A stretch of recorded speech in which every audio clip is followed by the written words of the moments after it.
back when they were making actual film.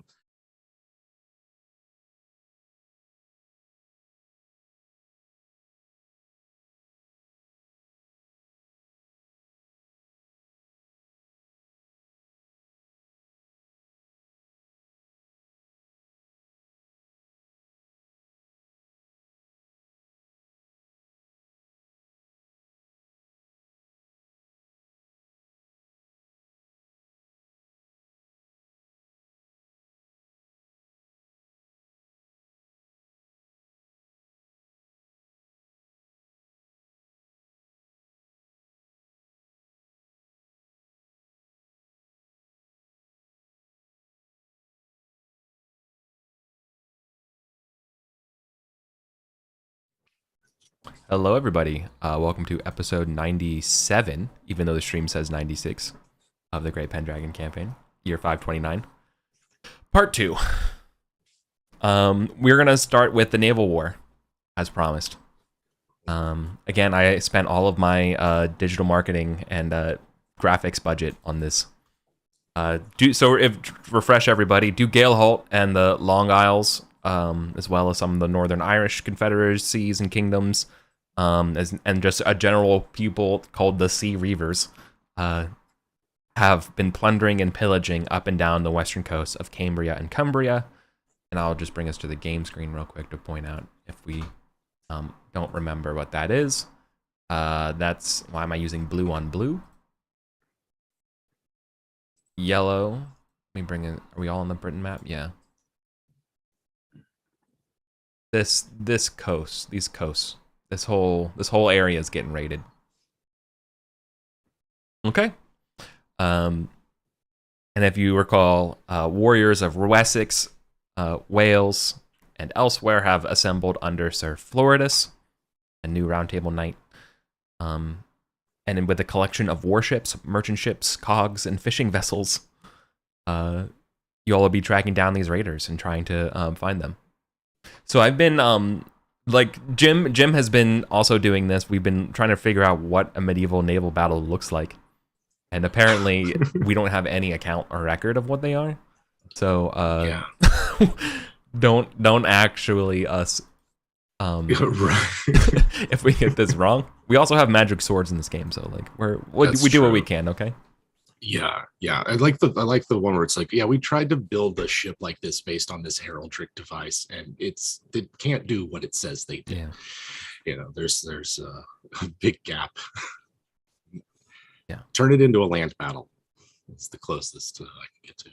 Yeah, pretty much just with outside of Julius Caesar's invasion and the actual D-Day-esque being shot when you're landing is not really a thing. I imagine it's probably more when you're just sailing at a fort, right? But typically it's you're disembarking far away and going the up. Sicilian Normans pulled an amphibious assault on Alexandria with horses on a beach, from the ship to battle. Geez, that's incredible. Go Normans. There's some I wouldn't put anything past them.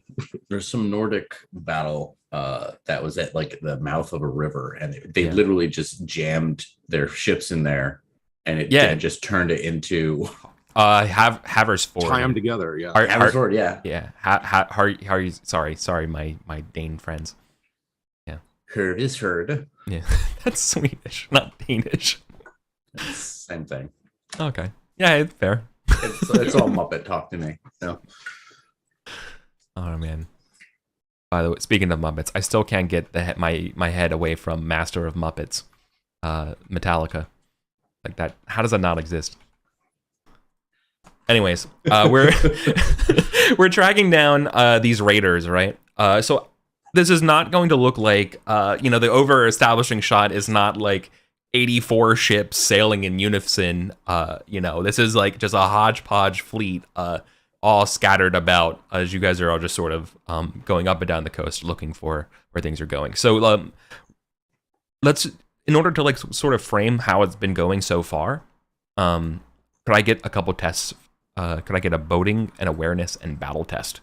And let's say this is from Gorthrin, just as a framing device for how things are. let's see how this is going.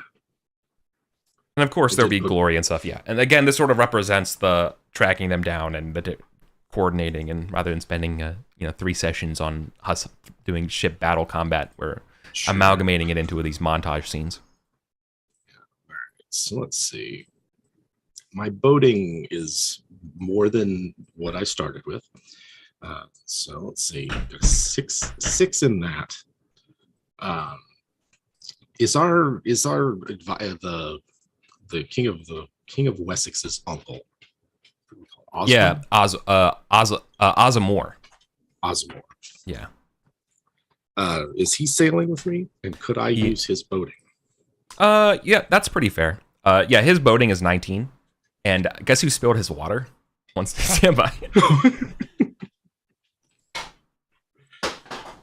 Let's see.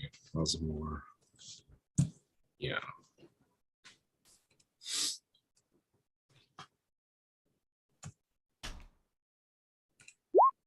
So that's him, and then this is Gorton's awareness. Nope. That's bad. So how many? 1 failure. Yeah, 1 failure. 2 or 3. Okay, wonderful.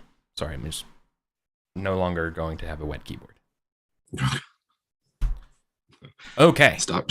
I'm trying to LARP. So here we go. Yeah, right. Just immersing my keyboard into the brackish seas of the estuaries of Cumbria. All right, so you guys have been always a step behind the raiders. So what this looks like is, we're probably start establishing the scene as we are in an estuary of perhaps like somewhere like near Cheshire and stuff. Like the town has been kind of like raided or whatever, and you can see in the distance like the reavers and stuff have already left, right? And so you're kind of like recouping, and you've fought them hard, but for whatever wily ways they're always able to get away. Yeah. And it's never been a decisive fight here. So because you had 1 fail here, could you just go ahead and roll 3d6 in terms of like the damage taken, and this sort of represents sort of like the how much how the hard fighting of against the reavers right now, right? Yeah. Right. Yeah. Okay. So not really super affected here, but as Osmore and you all are kind of like just tallying, figuring out the next stop, where they're going, looking at maybe like prisoners or wounded to get an idea here. Yeah. That's when sort of maybe Osmore comes over and says like, good news, Gorthern. Oh. They left this, and he like brings it over, some sort of like quasi map or some sort of like, issuance from the Duke Galeholt about what they're doing. He's like, now, just tell me what it means, because he can't read. Yeah, Gorthron will take it, assuming it's written in Latin. Yeah. Then Gorthron would be able to read it. Yeah, and so it's telling them that what the most telling thing about it is that it's pointing to a town called Sirloos, which is kind of like near the Forest Perilous. It's kind of in this little bay.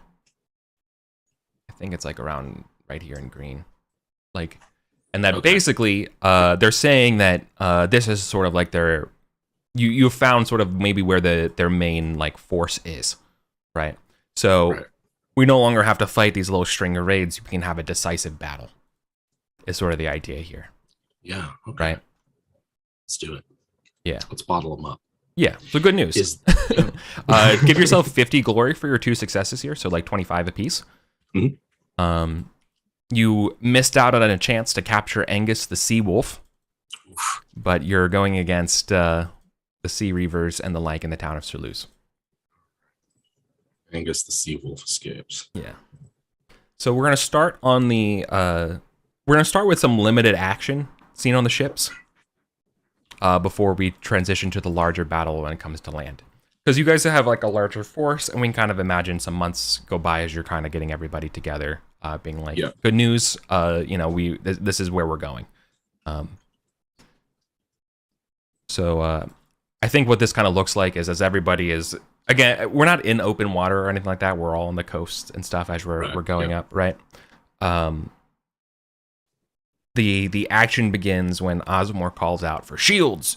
And the shields, as you've all seen and trained at this point, everyone who's not an oarsman is grabbing shields to protect the rowers, right? And you got to get close enough to fight. So could you roll for Osmore's boating skill here? This is to determine the number of volleys that you all have to endure to get to the waiting ships. Gotcha. Awesome. And I will bring us over to, again, high production value graphics. Yeah. There we go. Right. So you so you catch some of the fleet in the top right of the map. Yeah. So we catch some of the fleet idling here. Not, most of them are on land for Sirloos and stuff. So you can imagine that really most of your ships have kind of disembarked south, and you have forces marching north, and most of these ships are just idling in the port, and you kind of just have this limited sort of rear guard versus attacking on the water force. Do you think Gorthron would be part of this water force or not? Yes. Yeah. Oh yeah. Right. Cool. Yeah. Cool. So then, like, Osmore, you and stuff have the honor here. Osmore is anything related to the operation of a boat. Yeah. I've given that over to him, but Gorthron will lead the battle. Okay, perfect. Yeah. Okay, great. So then so Floridus and stuff is leading sort of the other part, like the land part of the battle, right? Okay. As you all are basically making sure that they don't get away, right? Yes. Yeah. Don't right. Want So your primary goal would be like strategically, like if you can beat these people or whatever, try to burn their ships, get like while they're still here, right? Make sure no one can really escape, and burn as much as you can, trapping them here. Absolutely. Classic. Yeah, especially the ones on the beach. Those are the most vulnerable. Yeah, exactly. Yeah. All right. Cool. So we got a successful boating. Cool. So that only means 2 rounds of enduring attacks. So again, just 2 extra sets of 3d6 here.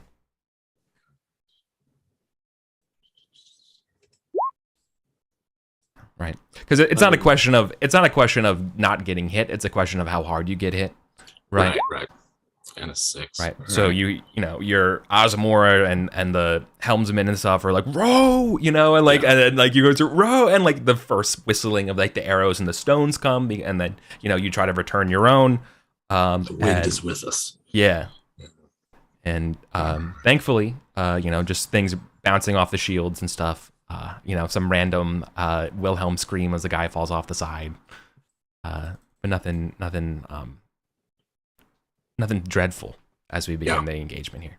Yeah. So this will be basically like a boarding action. Right? Okay. As you guys eventually get alongside one another. Yeah. Yeah, we got to take their ship in order to burn it. Yeah. So let's have Gorthron and everyone get ready to fight as your ships kind of pull alongside. These two that are beginning to engage. Again, like as far as number of people on these ships, there's probably only like 20 of you on each ship, maybe 25. Yeah, I don't imagine these ships is very big. Yeah, exactly. They're not. They're pretty packed, but their ships are not particularly large, right? Yeah. Oh yeah, cool. All right. Yeah. As soon as we're close enough to hop on over. Yeah. Cool. I'm trying to think of a way. I guess it'd just be 1-on-1 rather than everybody fighting 2-on-1. So yeah, let's just say it's 1-on-1. Let's go with let's see how severe or quote unquote how random the person you're going to fight against will be. Okay, these are the most favorable people you could be fighting against. So well, less glory, but yeah, these are sort of like the these are the weakest ones. Yeah, exactly. That's good. So yeah, then these are probably sort of like the impressed soldiers, or so, like from like like the Irish Isles and folks that don't really want to necessarily be. They're not the most ardent warriors. That's okay. Right. So Gorsman's Unarmed, armored ass yeah, is going to unarmed, jump yeah. into their boat and and use his size to waylay him. So I'm not calling on a passion just yet. If they're sort of like the recruited troop, press ganged soldiers. Yeah. We're not going up against their the best of the best. Yeah, exactly. Well, I don't know I'll if I'm take gonna that be. nonetheless. I don't know if my my measly 13 is gonna be able to beat that. No. Okay. Hey. Yeah. So again, like basically like unarmored spearmen, right? Yeah. Poor Pretty. bastard. Yeah. Pretty clearly a win here. Can you give me another battle roll as sort of like this? Like we're kind of amalgamating. Like, can we do 3 rounds here? Okay. So Yeah. all right, so the upper hand, you maintain the upper hand, and just sort of cohesion as sort of like one of the first ships gets kind of taken here, right? So I guess the next question would then be getting to the other ship. I think with a successful battle here, I don't think you need to necessarily like make another boating test or something to get to it. I think that rather than that, it's just rather just an energetic test, I guess, to just keep things moving.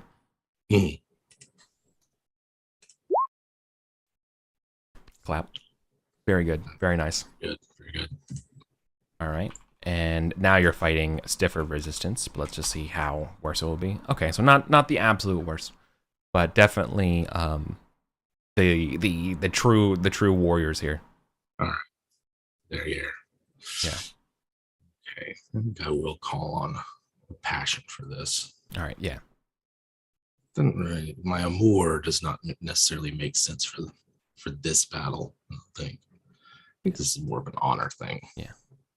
What I think the energetic test also sort of represents is the speed of this is going is that I don't think there's anybody around to basically missile fire at you while this is happening, right?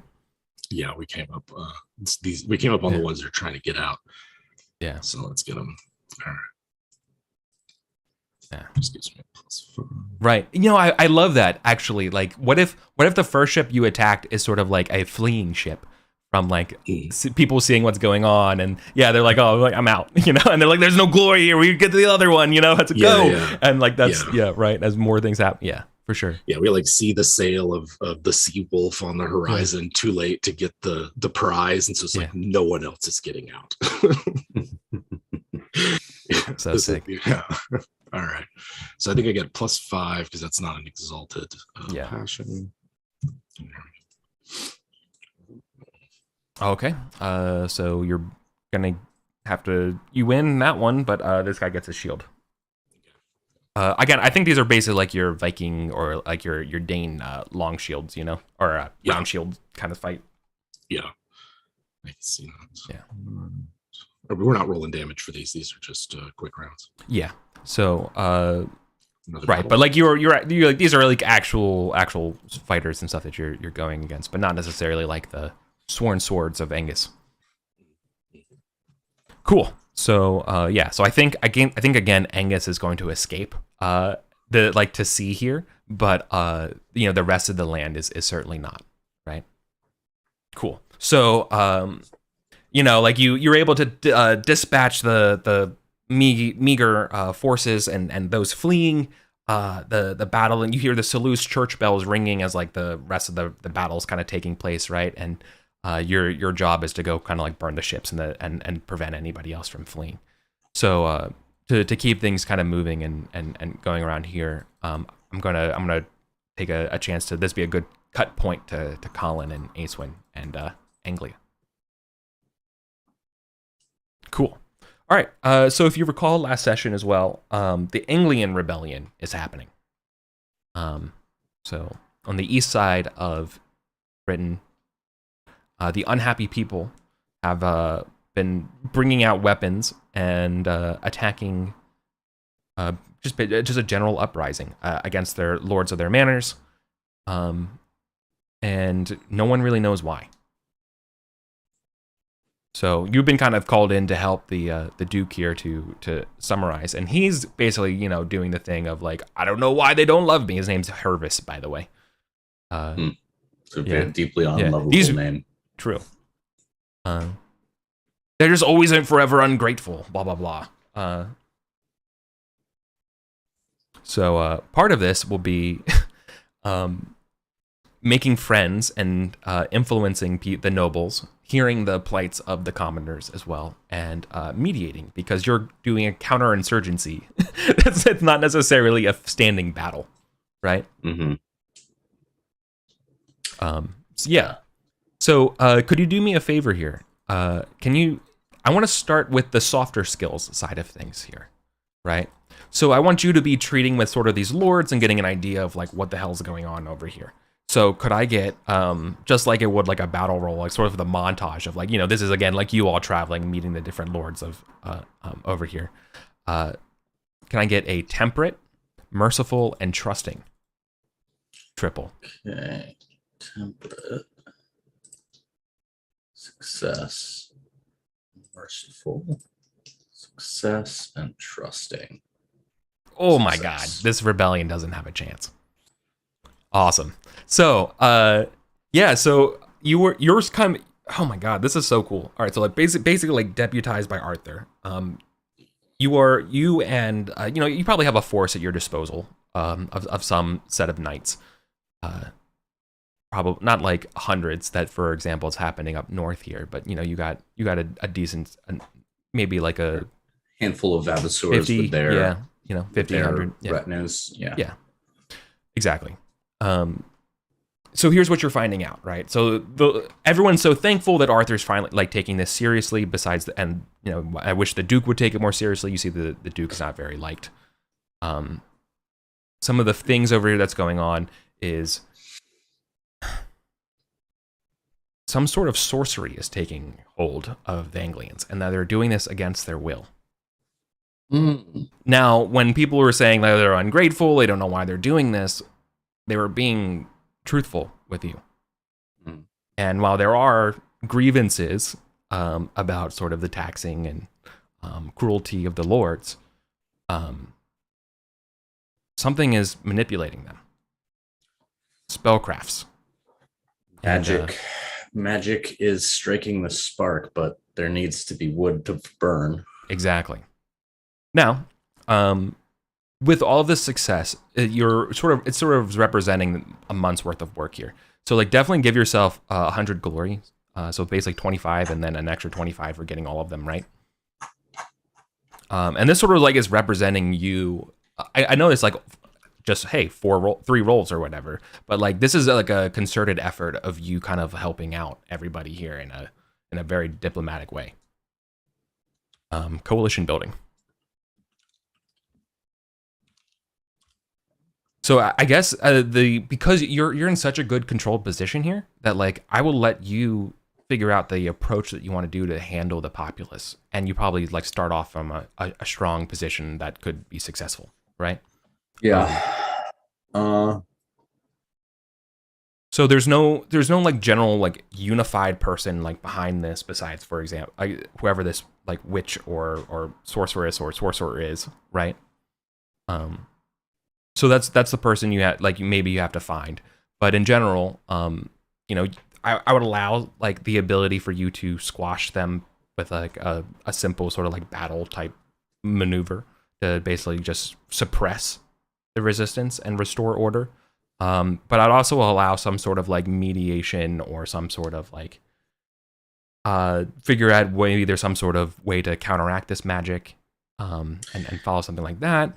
Or lead a, not like an investigation, but like lead a hunt down, a manhunt for the sorcerer.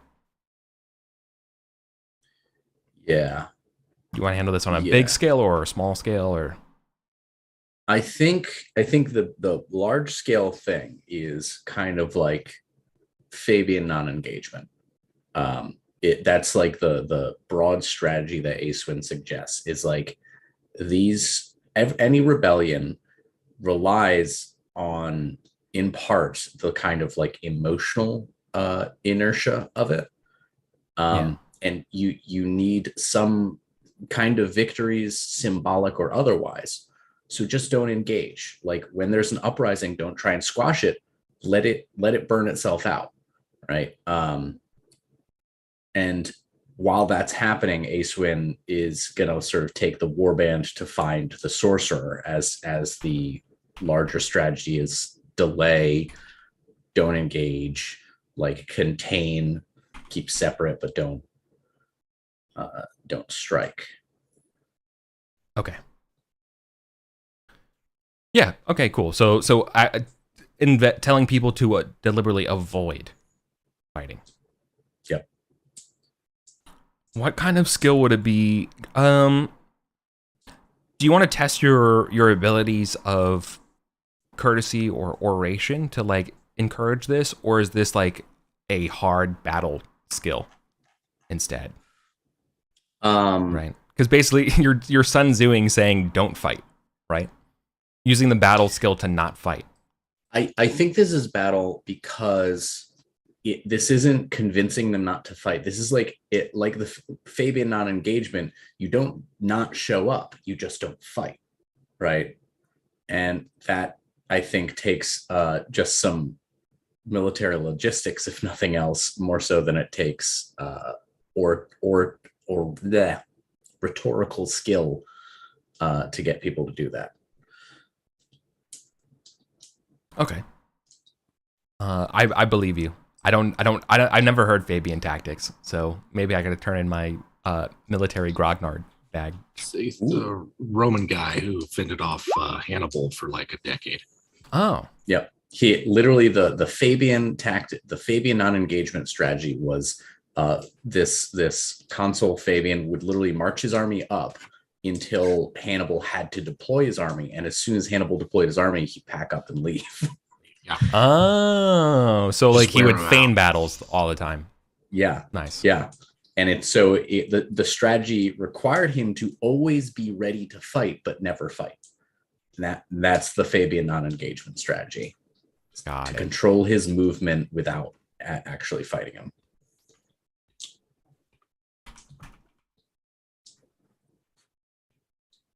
Okay. All right.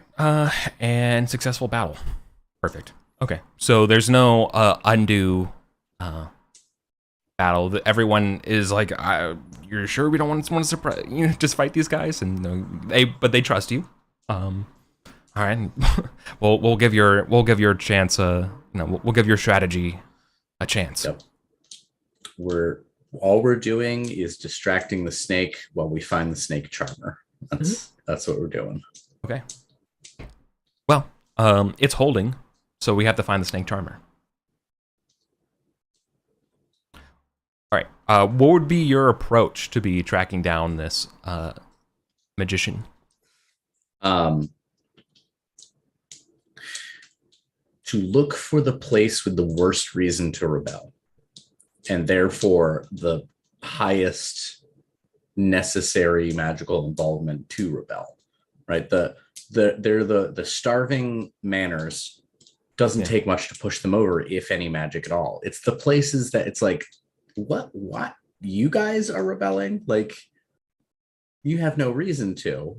The most unreasonable, I think that's our starting point at the very least, because that's got to be the place where either the most magic is at work or the like earliest sort of push towards rebellion is. Sure. Okay. So then I think that would probably be around Colchester. Colchester. Okay. Yeah. A little bit south of Ipswich. I refuse to believe that British towns are real. They are. I'm not sure that Britain is real. Yeah. I've never seen it. Like, I never want to gainsay someone's like belief. Yeah. But it just seems far-fetched. Yeah. I've been there. Well, I've been to Wales and London. Wales exists. Those exist, Wales but exists, the rest of it doesn't. And Manchester. I've been to places in England. Yeah, but like I've seen those like in TV before. But like Ipswich, This is all Toronto. Yeah. It's a giant movie studio. Britain's an old name for Toronto. It's a set of sets that just gets passed around. Just a Hollywood warehouse. That makes sense. Okay. Yeah. Okay. So I think it would probably be I guess probably like the Baron of Colchester would be someone who's not less than a duke. Count. I don't know if the British have counts. They have counts. Yeah. Okay, so the Count of Colchester. All right. So are you going to show up besieging this guy with your knights? Are you going to demand hospitality and like try to talk this through with them, or? Gonna do. You have enough trust with. You've built enough trust with the folks over here to. I'm gonna pull a Columbo. Is what I'm gonna do. Okay. All right. I'm going to be the uninformed, bumbling, like, I need your help to sort this out. I'm just out of my depth here. If you could clear up this just one more thing. Yeah. That's a good impression. Okay. Yeah, so it's like in the halls of Colchester then? Like getting him to try to confess here? Yeah. Just okay. Just like feigning ignorant. But people love to correct you, and so I'm going in here saying things that are almost right to get him to confirm or otherwise reveal kind of what's going on. Sure. So, what would be the skill test that we should apply here to get this person to, like, basically get them to invoke pride, like to fail a pride test, right? Like, what is the thing that gets them to?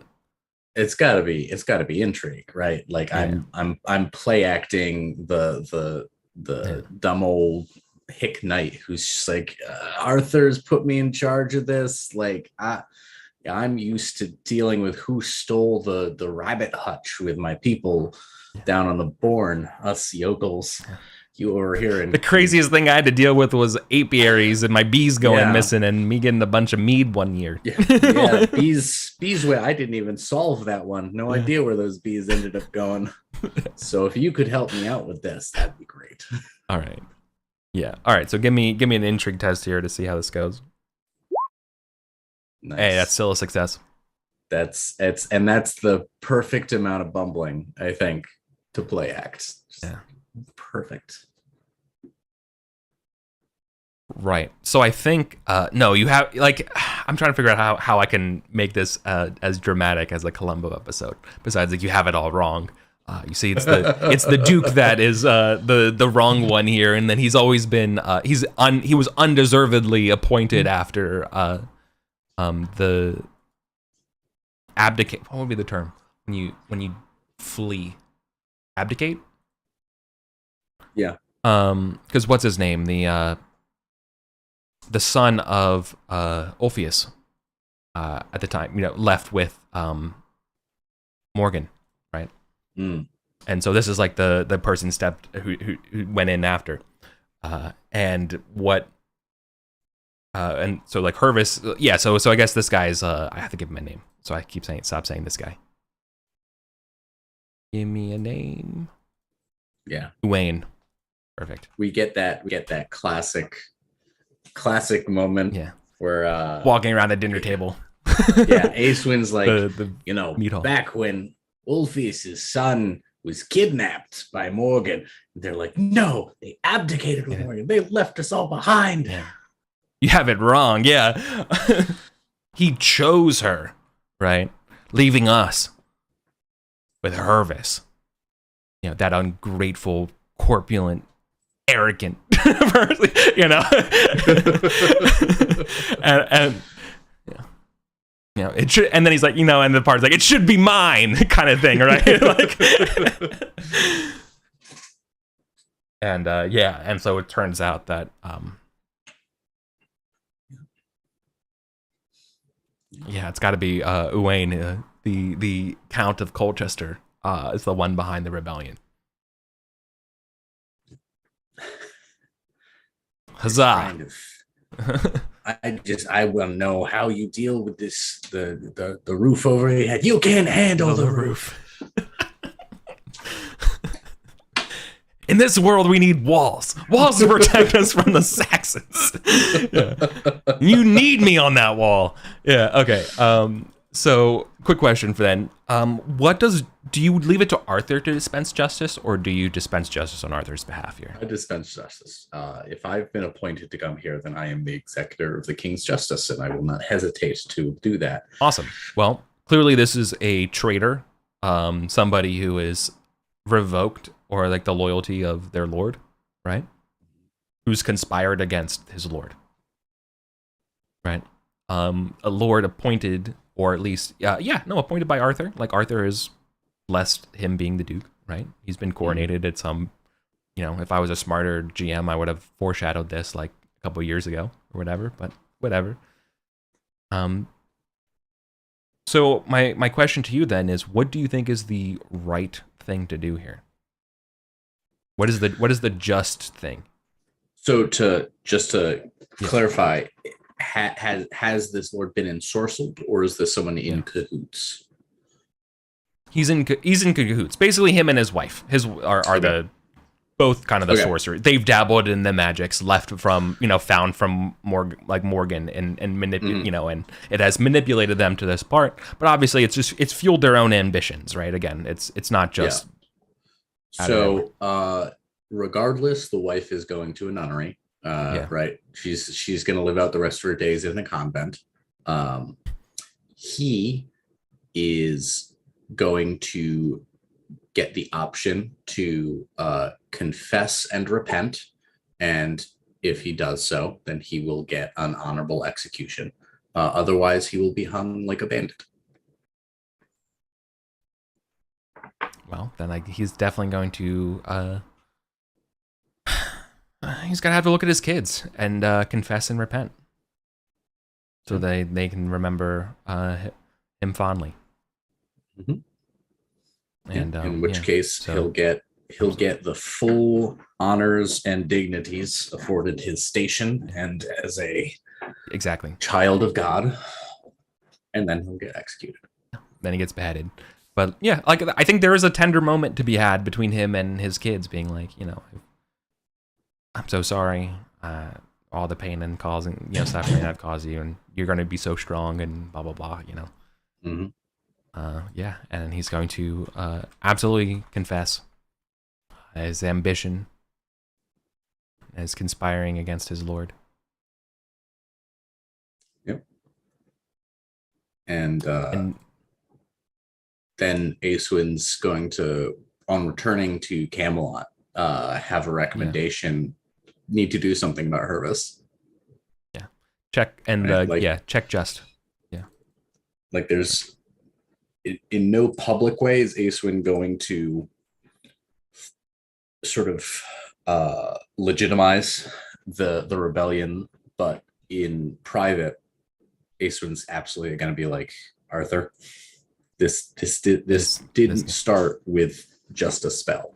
Like I said, the spark was magical, but there needed to be tinder for the flames. There had to be a bonfire stacked up. Yeah.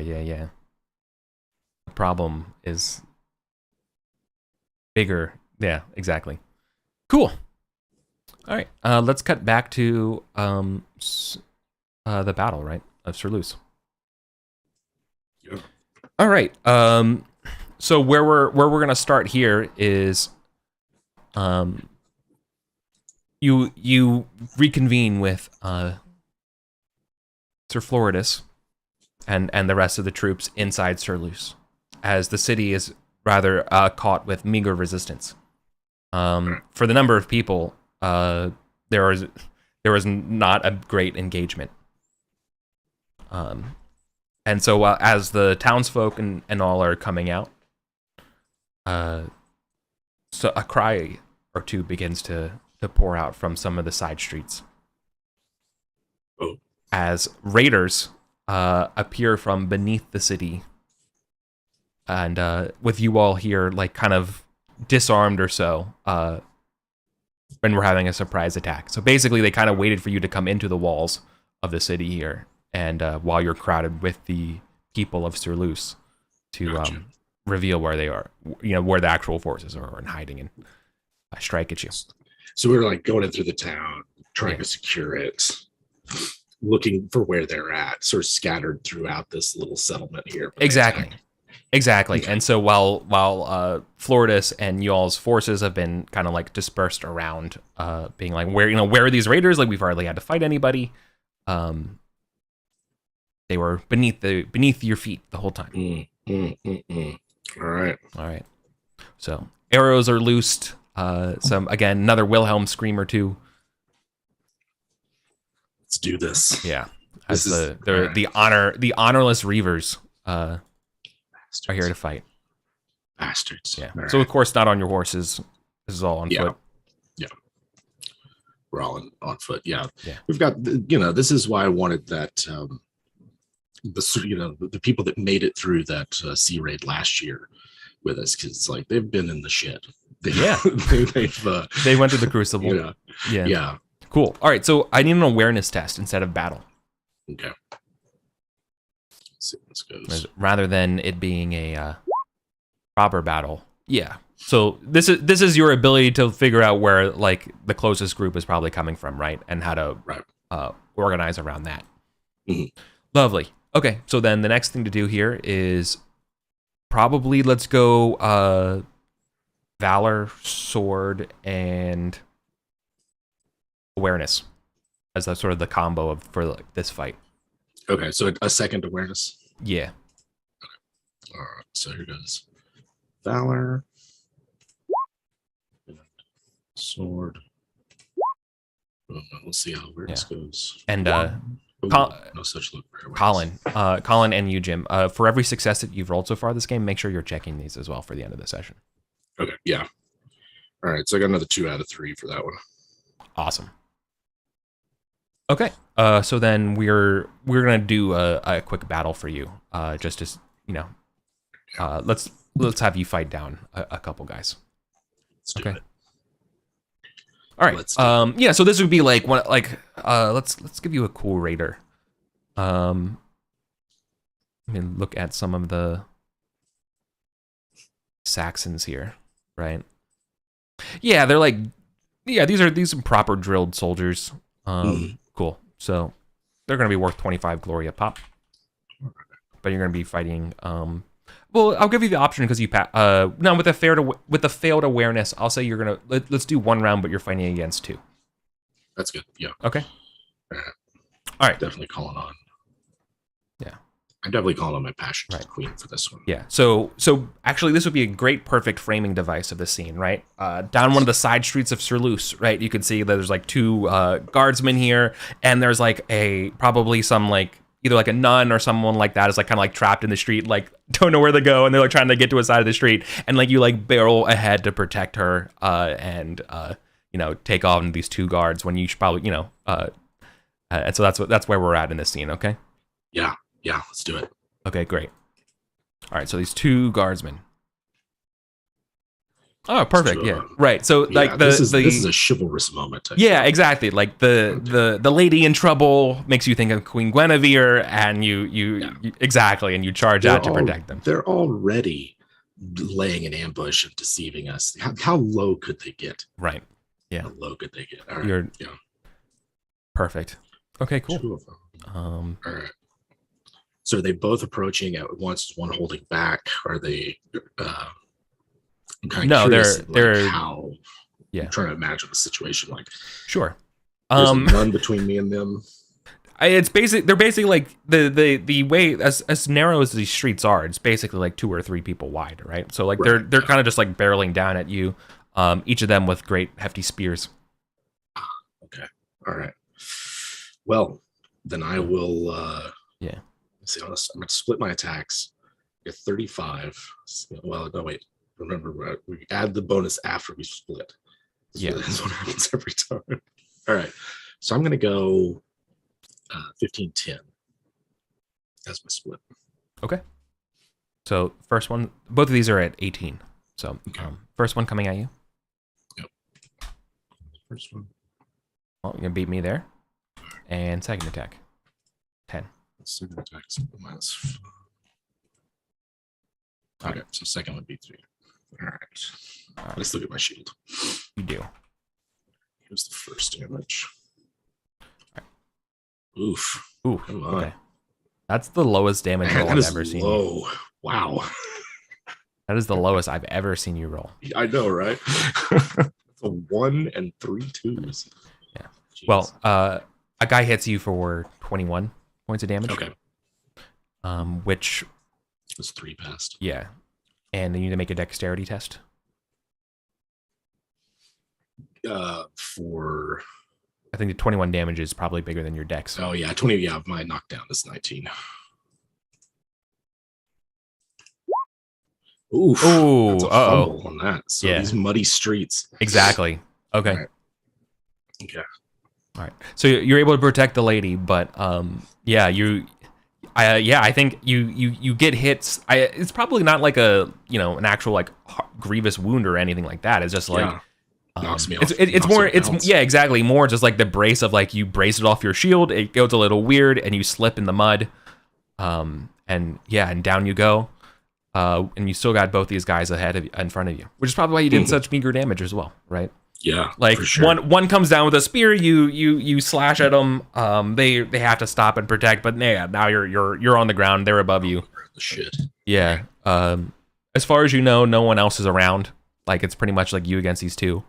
So, yeah. Let's not make this the end of Gorthrin on a scummy street of Sirloos. Sure, yeah. I would have rather died sinking on a boat. Yeah. All right, so you're on the ground, which is a malice, right? It's like a -5 Yeah. because you're like kind of like if you were fighting on horseback, they would get a +5 against you. Right. Yeah. There's the height bonus. I'm trying to see what it takes to stand up. Like, do I have to? It's an action, I think. But if like standing Yeah. up and attack makes it like have a malice against you because it's like multiple actions in a turn. Right. Yeah, I don't necessarily want to be on the ground. Colin, There's do you remember how two that of them. works? Standing up? Standing up, I do not. I know. And this is Yeah, like the it's just first there's time no in way to- 100 there's no way to, sessions that like- would ever yeah, there's no way happen. to, like fight defensively and stand up at the same time, Yeah. as far as I know. Yeah, so you got knocked down, but you get up again. Okay. So I'm Actions. going to take a penalty anyway. So I might as well stand up and try to fight back at the same time. Yeah, get up from the ground after a fall, if not engaged, is a moving action, but you are engaged, so probably getting up is a standard action, I guess. Mhm. And that would be exchanging blows.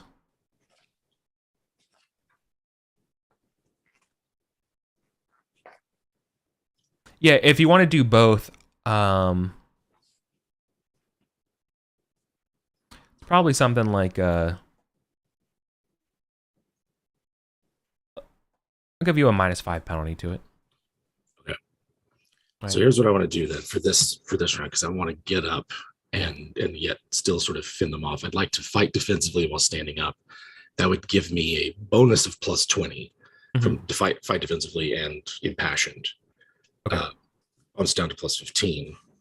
Yeah. And then if I win, I'm just not doing any damage to him, but then I'm back up and not like on the ground. Yeah. And then next round could maybe dispatch one of them. Okay. Page 140. Start to get up from the ground while fighting, suffering reflexive modifier of -5 +5 that round to character and opponent combat skills. Yeah. Yeah. Okay. Characters So they in can. metal armor require 1 full round to regain their feet while engaged with an enemy, effectively standing up at the beginning of the second movement phase after declaring their intention to stand up. Okay. Okay. So good luck. They get they'll get +5 against you for this turn as you're standing. Yeah. All right. Okay. Let's see, I'm going to split the same way I did. 15. So,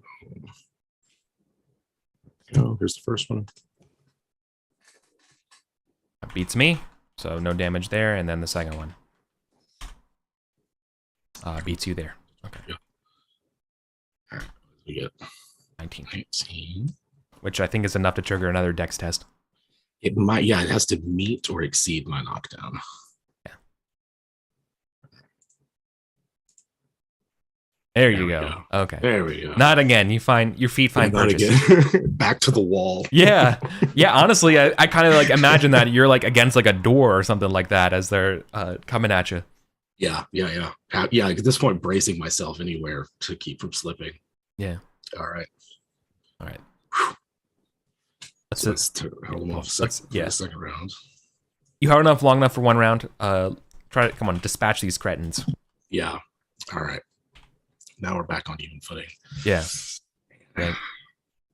So of course, what this looks like when you're doing total defensive, right, is like you're standing up, you're shaking around. They're coming at you, the spears. You end up going like the back, and you're just tunneling right now with the shield as they're like running you into this wall. And like there's a little bit of like you getting pressed between these guys and the wall here, but you're freaking Gorthrin, right? So like all of a sudden there's a part where it's like, and you just like kind of throw them off your shield for a second, and you're able to get to your sword arm free, right? And like that's where we're at right now. Oof. Okay. Yeah. Back at it. I really don't. There's nothing else I can do to increase my chance to hit without taking a hit first. Like there's all out attack, but then they'd get a free hit in. So I think I'm just going to. Really, what did me in was the low damage. Yeah.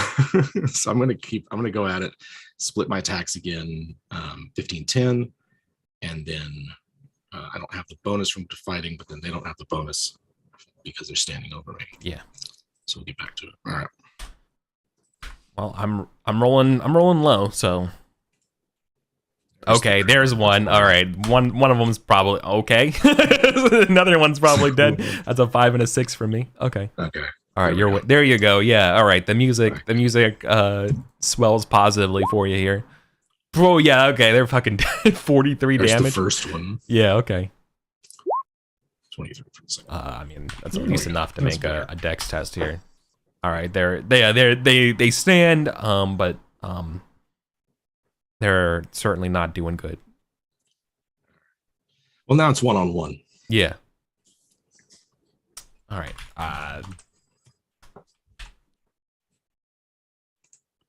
They're gonna charge at you with a spear. One short of their own crit for themselves. Yeah, so close. Could have gone out. All right. How do you dispatch this last guy, right? So the other one fell, and he's like, all or nothing you right now. Yeah. I think it's like, he almost gets a crit in as well. We're just, we mutually skewer each other. But the mud is just such a bitch, and slips, falls, and the sword goes right through a vulnerable spot in his armor. Yeah. Perfect. That was close. Yeah. Nice. All right. I love this game. Oh yeah, that was awesome. All right, so we like regroup with the rest of the fighting. So go ahead and give yourself 50 glory for the Battle of Sirloos here, right? Okay. How do you spell that? It's Sirloos. Surluse. Oh. That was sick. That was awesome.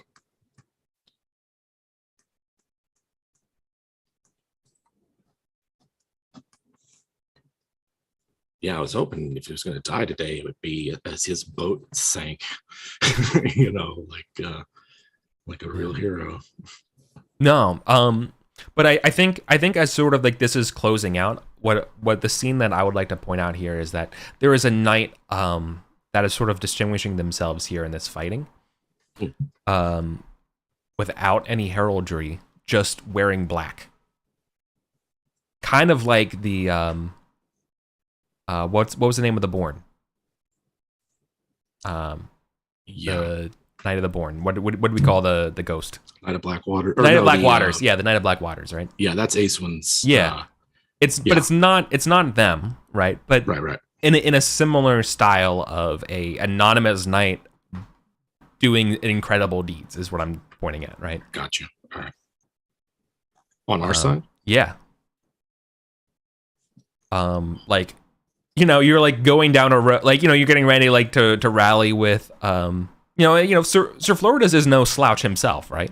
Like you can kind of imagine a scene of you all rallying together, fighting, and then out of nowhere like we got to go down like its main corridor, like we got to make it to the keep, right? And then by the time you get there, you see like the up to the stairs of the keep. There's this dude in black just like beating the crap out of people. He's like, it's like already like inside, and like turns around, and you just see like you're like, who's that guy? Like he's already beat us in there, and that kind of thing, right? And you're like, who's that?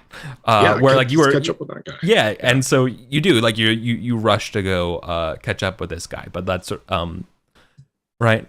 Like that's sort of like where we'll end there for a second. Okay. All right. Sweet. Because I think I want to go back to Aeswin and King Arthur, right? And having this time about Anglia and what's going on and your recommendations, because I think that'd be important. Now, would you bring it up with Arthur, or would you bring it up with Rufus first, or would you like where would you go for? Who would you confide in first about your opinions here and what to do? Well, Arthur's the one who sent me, right? Yeah. Yeah. So straight to Arthur. Okay. Cool. All right. Aeswin, what can I do for you? Thank you so much for handling the rebellion. The fever has broken, but I fear that the sickness may yet prevail. In what way? You found the Count. He's the source of it, is he not? He was the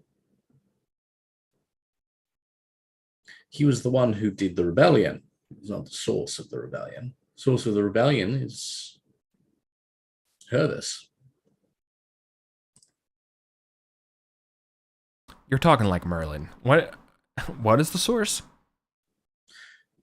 Hervis is been negligent enough, has been lax enough, has been ingracious enough to inspire a disloyalty which might not otherwise have led to rebellion. Now, he trusts you. So when you give these opinions, this is like, that's not my opinion of Hervis at all. Like that's what he's going on in his brain, right? But he's trusting you when you say this. And so he's going to need to know, like, wow, this comes as a surprise. I know that he's maybe perhaps wasn't born for the role, but has he been that cruel and that uncaring for his people? Aeswin will outline her case. What you heard from the other lords, right? Which is kind of Yeah. At some point, the preponderance of opinion. It's not just one peevish person. It's not just one disloyal mind. It's a great pattern of abuse. Whether he was born for it or not, he's had time to learn. And if he has not, then he must. Yeah.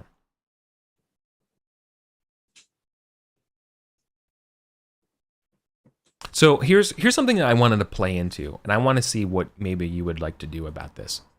I think your exposure to sort of the quote unquote like Anglian customs and stuff like that is that they are just to us culturally more cruel than Saxon justice and stuff, right?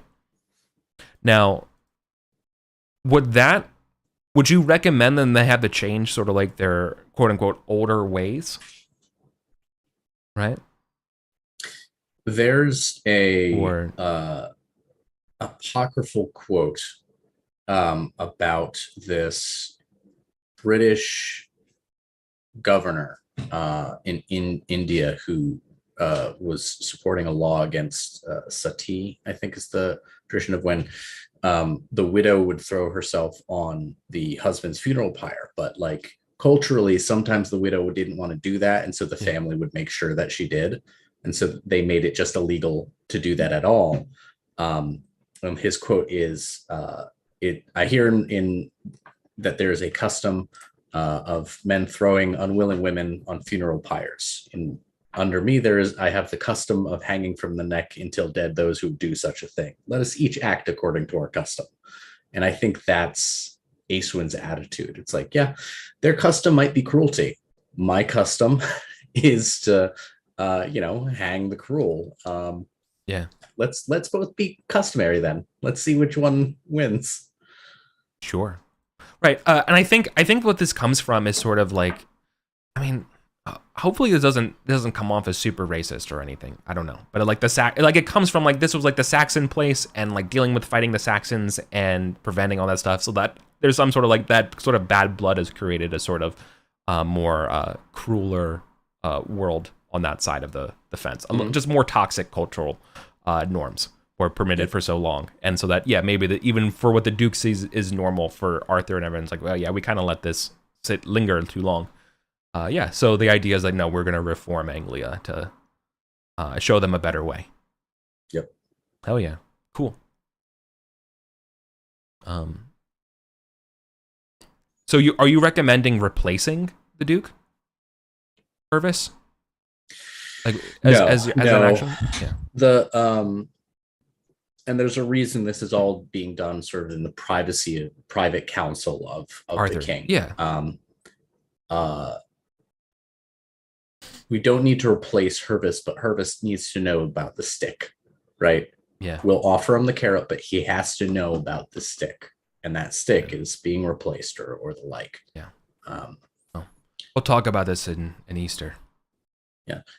In truth, I think Aeswin's suggestion would be to like quietly appoint someone to his court to like keep an eye on it, have someone to whom he is unofficially accountable.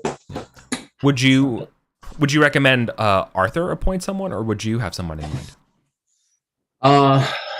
Colin doesn't have anyone in mind, but I'm sure Aeswin would have thought of someone to suggest to Arthur. Sure. Should this be a roundtable night? Is what I'm thinking. Maybe. Yeah. It's a question of whether how privately public that, like, there's the public and then there's like the private public of amongst other lords. Like, do they know like, okay, that dude who's sticking around your house, he's actually your like overseer here? Yeah. Or is it like to put someone in who like would have plausible reason to be there anyway and would just be quietly reporting back to Arthur? Well, perhaps I think Rofus would, if you would confide with Rofus, I think Rofus could be a perfect person for this. As from an earl to a duke, this could be some sort of like, trading meeting. I'm here to just, we got to have some sort of conference type situation, right? As a means for like, hey, I have to hang out with you for a couple months. Yeah. Aeswin would suggest Rofus then. Yeah. For sure. Yeah. Cool. Awesome. All right. So nice. Okay, yeah. So like between like Silchester and Salisbury, then dealing with like Colchester and this is perfect. Yeah, so I imagine there's some sort of like major road that goes there, and also this is all part of that. So there's probably like it's not just Rofus going. There's probably some other like what I'm trying to say is like other like dukes and counts of the area. I kind of have to go there for this sort of like trade thing, right? About some menial thing, but really it is the pretense for an intervention of the Duke Hervis to see what's going on. Awesome.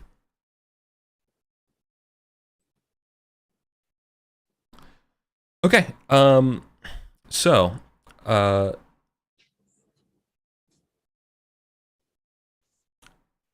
want to go back to Sirloos one last time.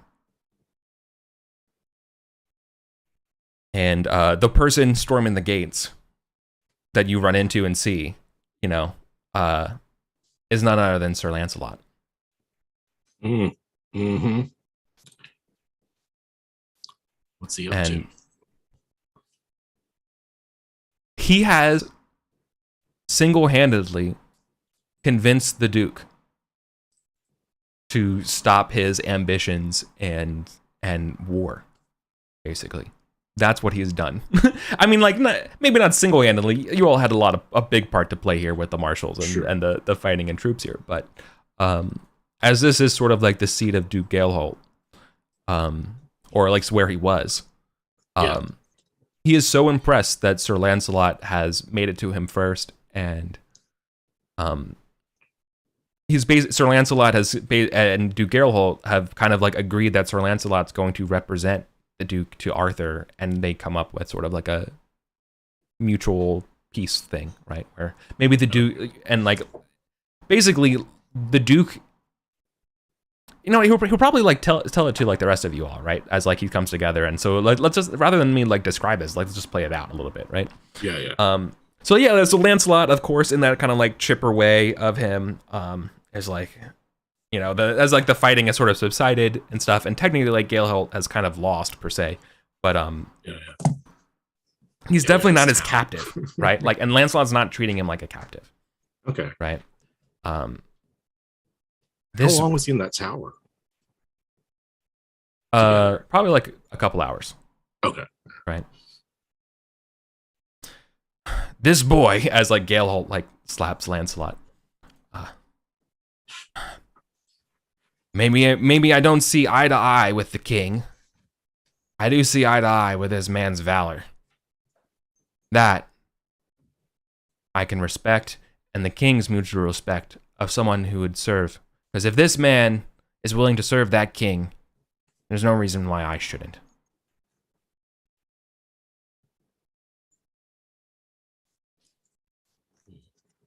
Yeah. So let it be known, then, Duke Geralt, willing to swear fealty to King Arthur by the virtue of this knight. Your name one more time, Black Knight. Lancelot de Lac. And you're like, what? How did he do this? How did he do this? Right? I thought it was in Brittany. Yeah. Yeah. Okay. No. How's Floridus taking it? Because Floridus was the one in overall command of this whole thing, right? Yeah. Let me test his pride here for a second, because he's like, "What the fuck? I'm the marshal. I'm supposed to do this. I'm the sea admiral. What the hell?" All right, yeah. So he definitely feels this, and I think again it's going to be a testament between. I think there's just a conversation between Floridus and Lancelot. Or like Lancelot's gonna have to describe to him, being like, I didn't do anything. Look, I'm not trying to rob your thunder here or steal your glory. Not trying to. Yeah. Yeah.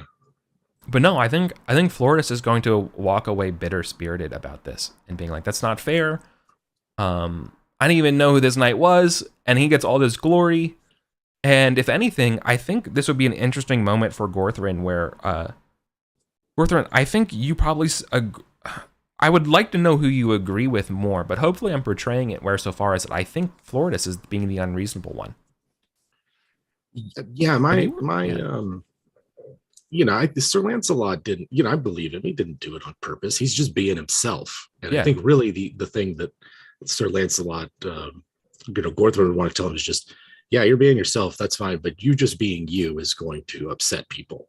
It's going to rock boats, you're, just who he seems to be. Yeah. But for like Sir Floridus, grow up. Like, I mean, first off, how'd you not know who this kid is? Like, you're round table night, but, Lancelot has been away for a few years, I guess. And like the glory is in the accomplishment of the task for Arthur and how we're rewarded by it's Arthur. Not about us, it's about Arthur. Is that will be the Arthur knows what we did. Arthur knows it's not just one person who accomplished it. Arthur knows the months that we've put in, that kind of thing.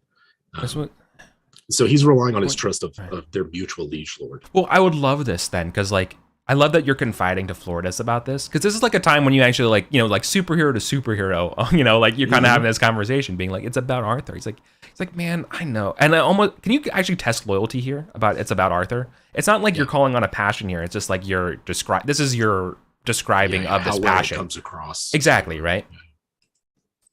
Perfect. Yeah. So, I think this kind of helps break Floridus out of his pride. And he realizes that he's being an asshole at this moment. And I think rather than Lancelot's probably has other things to do with this particular moment, so it's just between you two. Yeah. And I think Floridus will confide in you a little bit here, being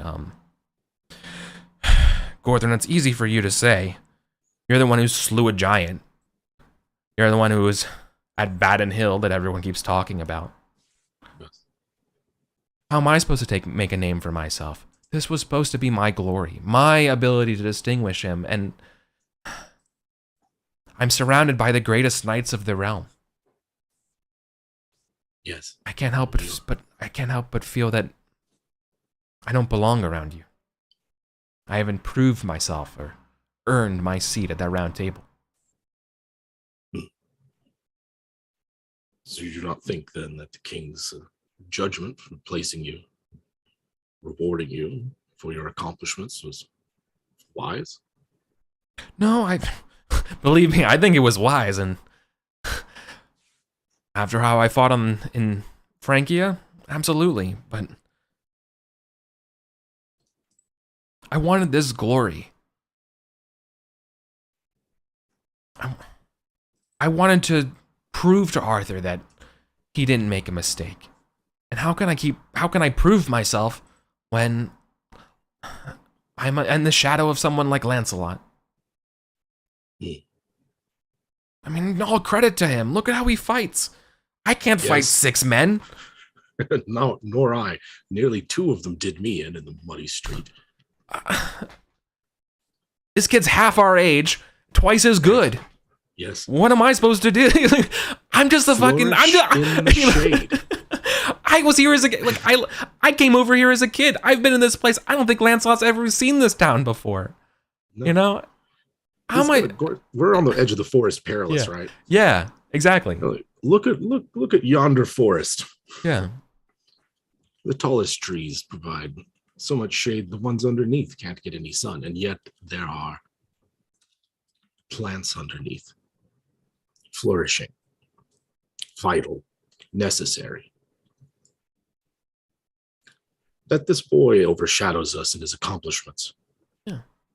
Matters not. One whit, it does not detract from our accomplishments.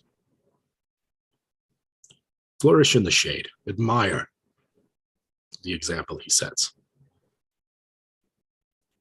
Delight in his skill in battle. That such a man exists, we are all blessed by. Such is Arthur's kingdom.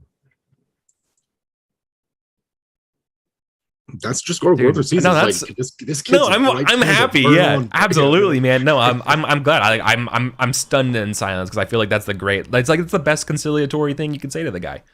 Yeah. Yeah. Right. Yep. He beat us. He was here. Yeah. He was supposed to be in France. Gorthron's thinking, it was 10 years ago I slew a giant. Yeah. One. You're still a no. Yeah. But yeah. So. Yeah, hopefully you can see that. Yeah, to other roundtable nights, it's like maybe not everyone feels the same way all the time about being outshone. Right? Yeah, it's easy for Gorthron to say. Exactly. Florius is right. But and then he's gonna go find Lancelot and get him a drink. Yeah, just catch up. It's like, where have you been? Yeah, and once the town is a little bit more in order, Galeholt would actually offer you all lodging and stuff for the time being, and apologies for everything. Yeah. So, yeah, we'll do the good stuff. We'll distribute spoils and all that good stuff. Yeah, for sure. Okay. I gave you the 50 glory for that, right? Yeah. Okay. Yeah. Well, cool. So these were like the 2 big things I had for the year. Yeah. Which I think then we should probably start doing the wrap up for the year when we on the 5:30. We have another season, so if there's something we wanted to maybe do as well, like another like short scene at home, if we wanted to maybe beforehand, something about we need new squires, right? Oh, we need new squires? I think so. Yeah. Okay. Do you want? Okay. Yeah. So you both have an obligation to take a Salisbury squire, being from Salisbury, but you can also take on another squire elsewhere. I imagine people are lining up to give you squires. Yeah, I'm looking for 2 squires again. And I'll set up my two with, Yeah. whatever if they're intending to be knights, I'll help them out if they need that. Give them a horse. I got a bunch of horses coming up this year. Yeah. And come away with a nice new horse. Could be. I actually only need one squire because my martial squire is he's only going to be 20. So I got another year with him. Okay. All right, so let's start. Let me start whipping up some squires for us. Sure. These got to be proper squires from Divry, all of the Salisbury, and Mm-hmm. I know it says Logres here, but it's yeah. All right. Let me just let's say 1, 2, 3, 4, 5, 6.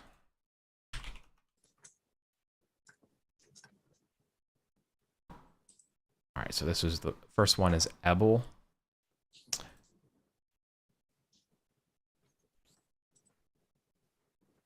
Ledig.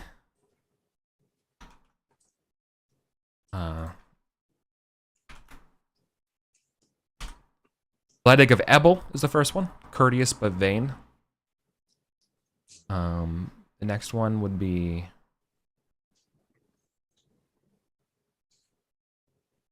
this is Duplan. I'd take another Ebel. Yeah. You want a Kinrain. squire at Duplain? Yeah. I was thinking Kinrain of Duplan. Stoic but greedy. These are probably like some kind of cousins or so of the family.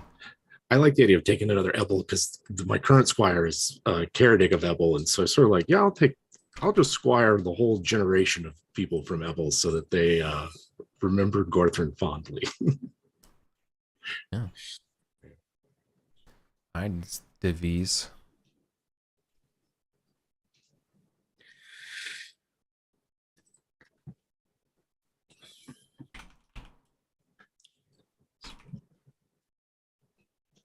Dodig de Devies, who is honest but flippant. And one last one. Ooh, 2 from Devies.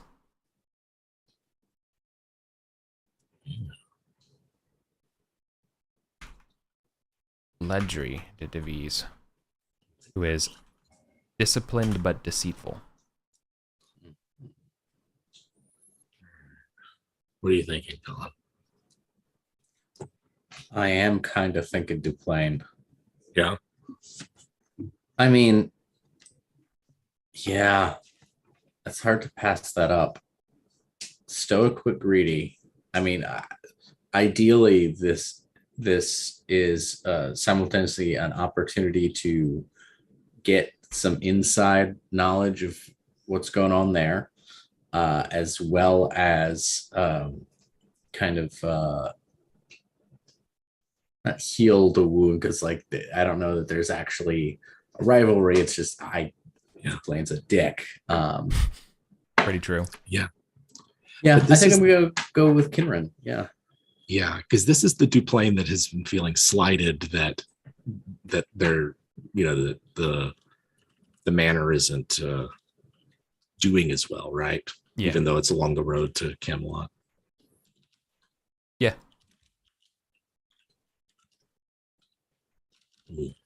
Maybe having a round table night squire for their kid will help. Yeah. All right. Yeah, I think I will. I'll go with Bledig. Just courteous but vain sounds like a fun combo for the next few years. I imagine we're doing a lot of court stuff. Having a courteous but vain squire, it'd be fun.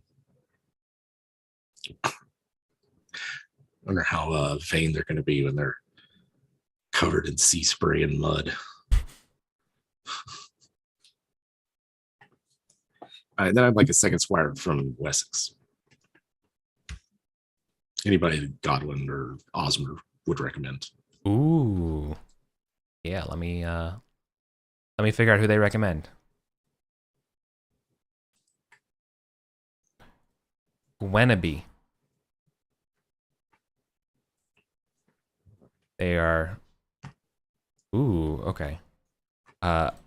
Gregarious but deceitful. They have a high they have a high vengeful as well, which is interesting. Nice. Very good. All right, I gotta add all these people here. Yeah. Orthrin, Squire. And I would love to have a quick little short scene of an introduction with them. And sort of like a, kind of like one of those lesson kind of scenes that we have. If that's okay. Yeah, that's good. All right, because I was kind of workshopping a little bit about squires in general and sort of like what a scene with a squire could kind of look like. Because, some anchor roles and like things I can think of for a squire would be like, obviously going over horse care and maintenance, right? Your armor care and maintenance. Learning from you about battle and horseback warfare, right? It's kind of like the big parts. But then there's a lot of soft skills that you also learn from a knight, right? Like as a squire, not only like your cupbearer or whatever, but like you kind of have to teach them how to not be a cupbearer. Like what does it mean to sit at a table properly rather than standing off to the side and like waiting on people, right? How to treat people, how to treat peasants and those below you, right? And the matters that they get. Your opinions on faith and politics are going to be given there, right? How to make how to make you look good is obviously like another like set, right? And then also the contrast to treating people below you and how you treat those. How do you suck up to your betters, right? As like a period of 8 different like fields of stuff. Yeah. So I rolled randomly here to see what we would get. And for Gorthrin, I rolled a question about matters of faith. All right. So, yeah. So let's give this a framing part. So this is probably like after they had mass and stuff, and you got your squires, right? They got their spurs. Help me generate a context for what they were talking about for religion. I like the idea. They're probably like, like that would. I think they might. No, I'm a little worried because I was like, they might be like kind of blowing off the faith part because they're just young and brash. Where they're like, yeah, that's good, but I'm waiting for like the meal and like the actual real fun part, right? And like this would be a chance for you to be like, it's actually kind of important, Yeah, that's the sort of thinking. Like if these are Castellan's kids, or like in the household of the Castellan.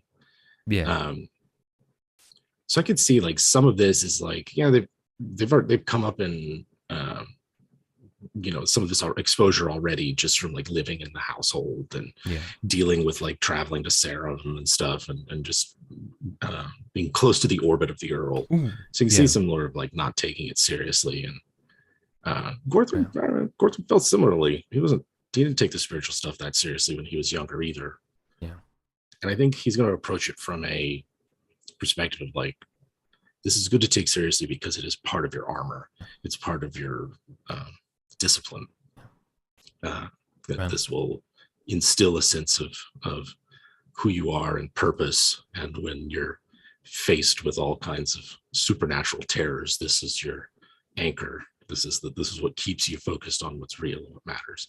Is this spiritual guidance, and to not blow it off is basically his approach. I don't know that I've got it in character in me. No, that's good though. But then I think the slight rebuttal is like, I think I understand, my lord, but if this is supposed to be my armor, then if I understand the role of a squire, you're supposed to provide me such armor, such garmentry for these important mass events. And so, like maybe the context of this is like in my head, it's actually like, well, then you have to buy him fine clothes, for like to go to church in. Can I have good drip for church? Yeah. If he's Yeah, Blooding's worried about looking good. Yeah. It's like Blood. Gordon just kind Like, of looks. it's not at about Blood how like, you look. It's supposed to be about your faith as your armor, Yeah. right? And but Yeah, that yeah. And so like that's That- what you're trying to teach him, right?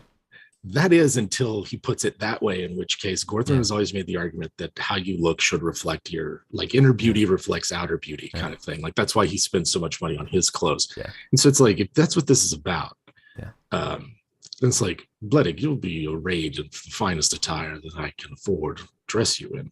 If you've not seen me at Easter. But that do not mistake the appearance of that for the substance. It is both wielded together that makes the knight. Otherwise, you're just Yeah. a shell, clothing, nothing inside. I believe my aunt used to say it was the manners maketh the man. That is a succinct way to put it. But I think she meant it as MANOR. So I have found perhaps there's a that lot to it learn. is- yeah, I have found that it is comprehensive. What makes a man? What makes a knight? It's more than just your manners and your estate. Do you want to Observe test? me Yeah. and see. Yeah. In order to impart this lesson, do you think this should be trusting, like you're confiding with them, or like honesty, like about how you're feeling about this, and like being, sharing your actual opinions here, or is this like a spiritual test to show like your opinion on faith? I think this is more of a spiritual thing, because he is trying to impart that this is important too. Like, yeah, how you look, how you comport yourself, those are all important, but like what you believe, what you hold to, that's important as well. Now, Gorthron's, that is not his strongest, so we'll see how it goes. Sure. But yeah, I test a spiritual. Oops. Okay. Yep. Oof. Okay. Such luck. Well, all right. Well, they agree with you. They nod along with you, but their brain is thinking about all the cool things they're gonna wear. Yeah. Yeah. I mean, that's This is, to me, this is one of those like Gorthron's like, I'm gonna say this because in 5 years, 6 years, that's when this will hit. The kid has to learn through experience. Yeah. He's not gonna just listen to the old man. Nice. All right. And Acewin, I would like to have a similar scene for you and one of your new squires. I would love, based on the role, I got the one about treating peasants and those below you and your stations and your opinions on this. I'm trying to think of a context for obviously that. To me, that sounds like a justice event, and you framing rather than being a proper justice event, it's sort of like this is kind of happening in the moment, and you're kind of having to figure out what to do here. All right. So I think rather than it being both tradesmen here, obviously the other person, but then your squire. I'm not sure about the illicit love affair part, but I definitely think maybe the squire catches some tradesman or whatever having a love affair or whatever, and is like begins to like insult and kind of like go off on them, right? And like verbally, like and kind of like verbally assault this fellow for their paramour. So this is something me and Jim kind of talked about this recently. The idea of in feudalism that like being in this higher station means that there are things you don't do, because to do so would be to lower the sort of ideological place of that station. The king cannot act worldly because they stand at the threshold of the worldly and the divine with their mandate from God. In the same way, it's like, no, if we are going to be nobles, if we're going to be the lords of these people, we have to act like lords. They get insulted like this down at the tavern by their mates, by the other men in the field, right? Yeah. We are not those men in the field. We're the men in the manor. So we have a whole different kinds of insults that we do. And that's only between each other. But they deserve it. Like they're to make a mockery of love and marriage. telling this to you, by the way. Yeah. To make a like, mockery of please, it's disgusting. please Who would go do on. such a thing? They deserve Please. to be. tell me more in your bountiful wisdom, what you know, young pup, of wisdom, Yeah. of marriage, of love. What do you know of love? I'm 15. I know every. I mean, they didn't say I'm 15. I know everything, but that's definitely what they're saying, right? I certainly know more than your right hand.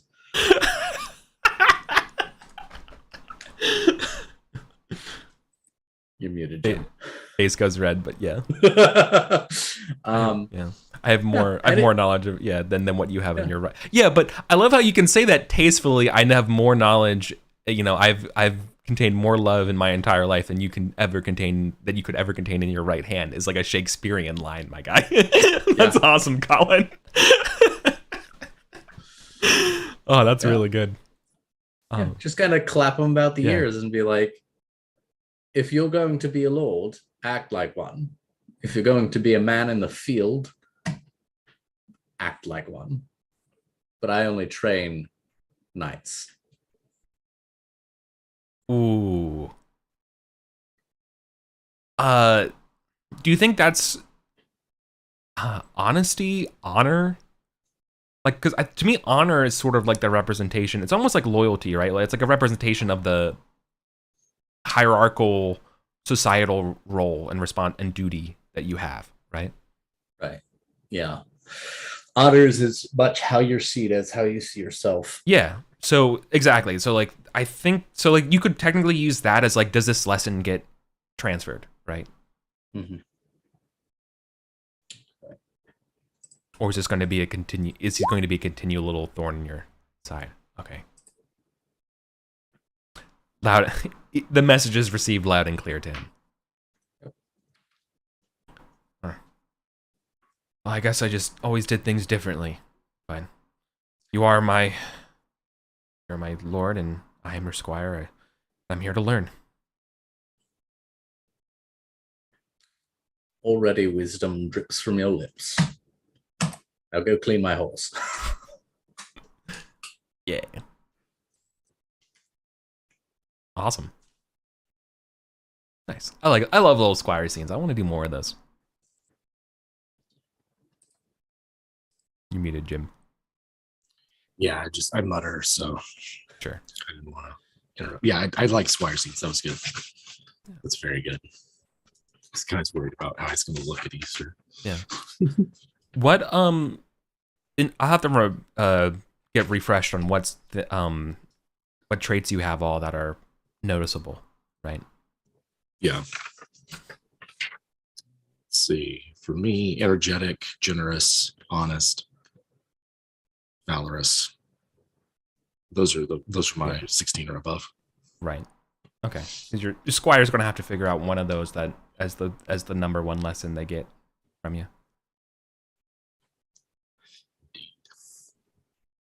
It's probably valor for you because that's like always the highest. Yeah. Yeah.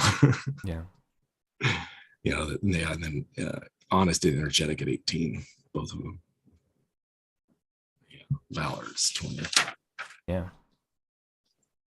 Cool. All right. Shall we do some winter phase? Yeah. All right. Winter of 529. Experience rolls. Bring over the manor stuff as well. A shit ton of experience rolls this time. Yeah. Yeah. Oh, damn it.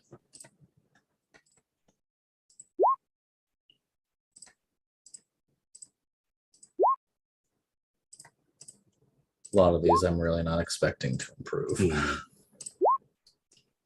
But getting close on some of them. Yeah. Jesus. Okay.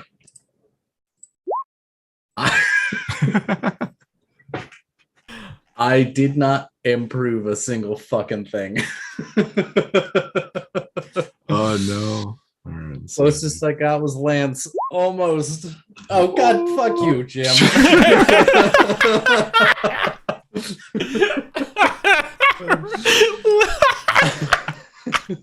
10% chance.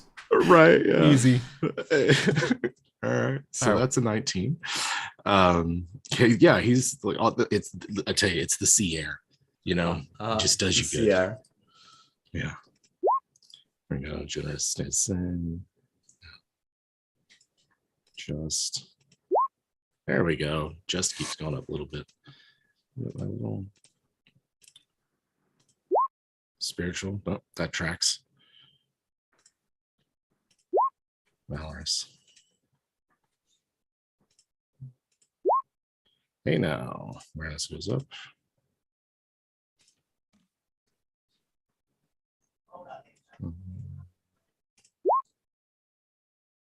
Yeah, boating goes up.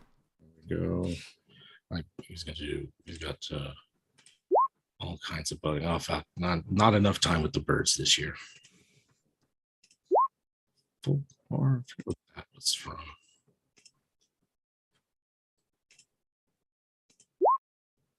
Stars.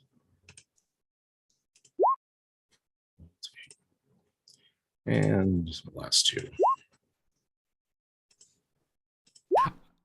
What I love about this game so much is that neither of you have folklore. Like truly, when it comes to the peasantry and the material needs of people, you have absolutely no idea. No idea. Yeah. We have people for that, Eric. Yeah. Yeah, that's what the bailiff's for. Yeah. So the awesome. most important thing to know about the peasants is whatever Gwyn says. I usually tune that part out when we're going through the books, but he seems to know what he's doing, so just trust that. Yep.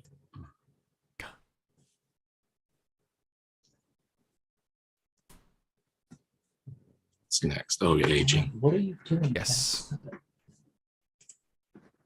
Hey now. Nice. Another Dodge. year. Dodge the aging. Yep. Yeah. Let's see how fucked I get on aging rolls. All right. Oh my god. Ooh. All right. Colin. Ooh. All right. Jeez. No advancements. Fucking maximum aging rolls. Holy crap. Don't go against Oh, Morgan. 2 dodges. Two yeah, that's good. And two con.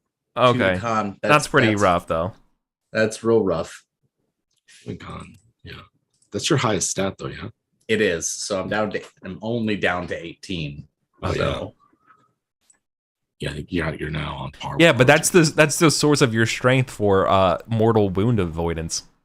Yeah. Yeah. Fuck. Morgan got back at you. Yeah. These last couple of years, I think Aceman's just not as the years are lying pretty heavy, I think. Yeah. But you're doing great things. Yeah. That's for sure. I mean, it does. It's not. I'm going to recover one of those points of con with my glory. So Yeah. Yeah. So I'm definitely crossing the threshold this year. All right. Yes. Do I have anybody? Anybody even still? I think all of Gorthrin's kids are in either pages or squires. I believe, actually, what year is it? 16. So this is the first year of Archibald being a squire. 16 years old now.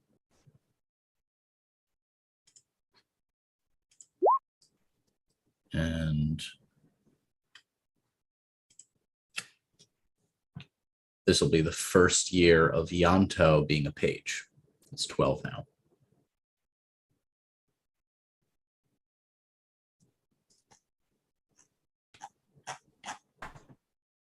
Awesome.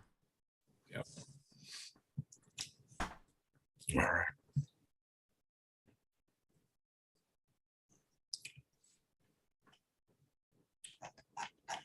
Survival.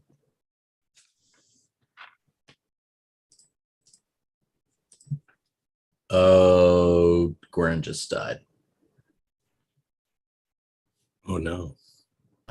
69 years old. Yep. Gordon's dead. R.I.P. Gordon. It's been a long time. Oh my god. Yeah, he died on his like right before turning 70. Doing what he This loves. is a great year. Great year Legend. for Acewin's household. Jesus fucking Christ. A real banner year.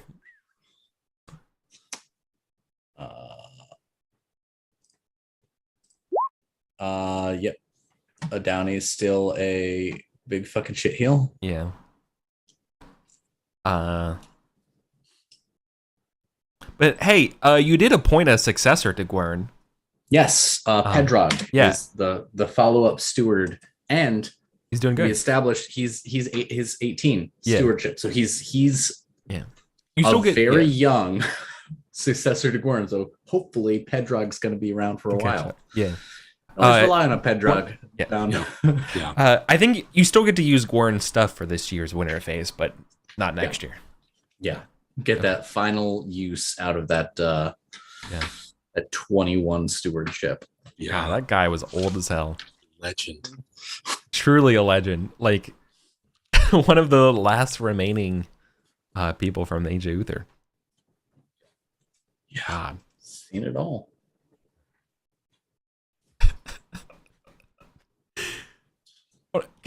He's seen it all from the pages from vellum manuscripts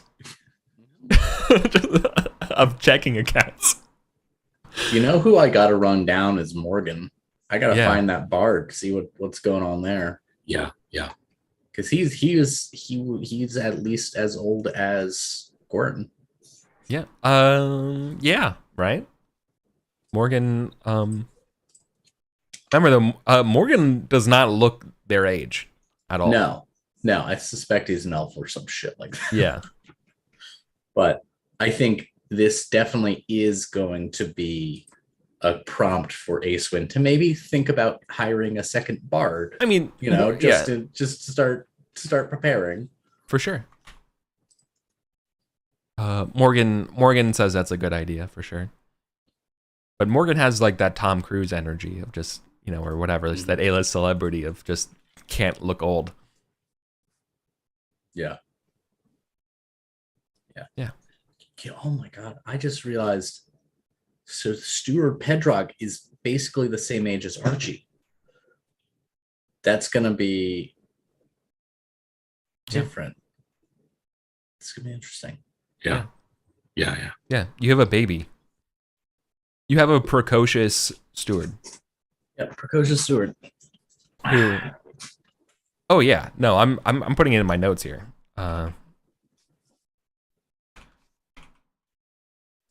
I think Pedrog is probably going to suggest sweeping changes to the and quote unquote modernizations to the methods. That's not going to it's not going to actually penalize you or nothing. It's just that it's going to be Pedrog's ways, right? Yeah. Yeah. Aeson's gonna This would be a fun way to blame clap him on the shoulder and be like, whatever. I don't care and have never cared about the details of the running of my estate, only that it does run. So if your new ways don't work, I'm going to throw you in the moat. Well, that's good. Wonderful. I guess then you don't need my KPI dashboards. Okay. Awesome. All right. Econ stuff? Yeah. All right.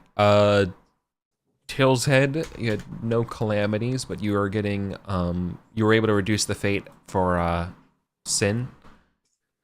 So all we got to handle is the Justice event this year. Let's do it. For Till's Head. Ooh, a passionate peddler.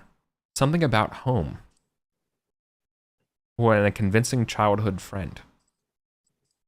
If you want to be arbitrary, you can earn a Librum. Otherwise, we have to roll for Justice. Yeah.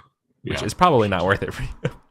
Yeah. No, it's the Librum's not worth it for the check to arbitrary. Yeah, I'll try to they're convincing. Okay. Passionate. For They're that. passionate. They have a 26 in their misfortune. So, All right. yeah, they crit. Yeah.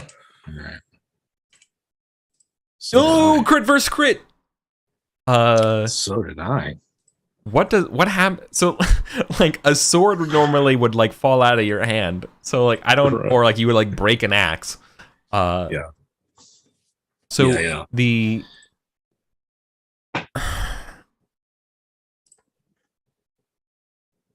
the issues about Till's Head's homes comes to a head. Yeah. I mean, So this peddler is the is the source of the injustice. Yeah, they're the one that's aggrieved. yeah, Yeah, so it could be like this. Peddler's got to live somewhere, keeps a family somewhere. yeah, Comes back home from doing their peddling. There's an affair.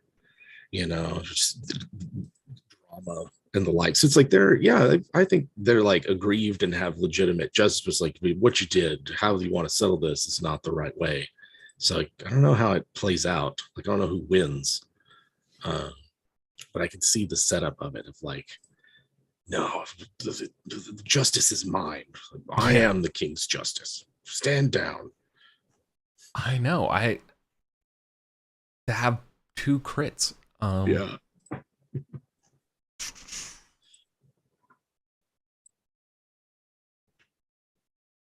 I mean, it's like literally the only thing I don't have as a matrix.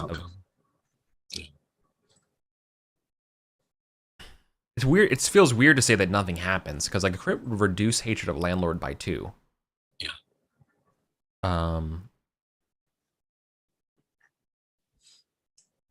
But their I mean, like, would cost me something. Yeah.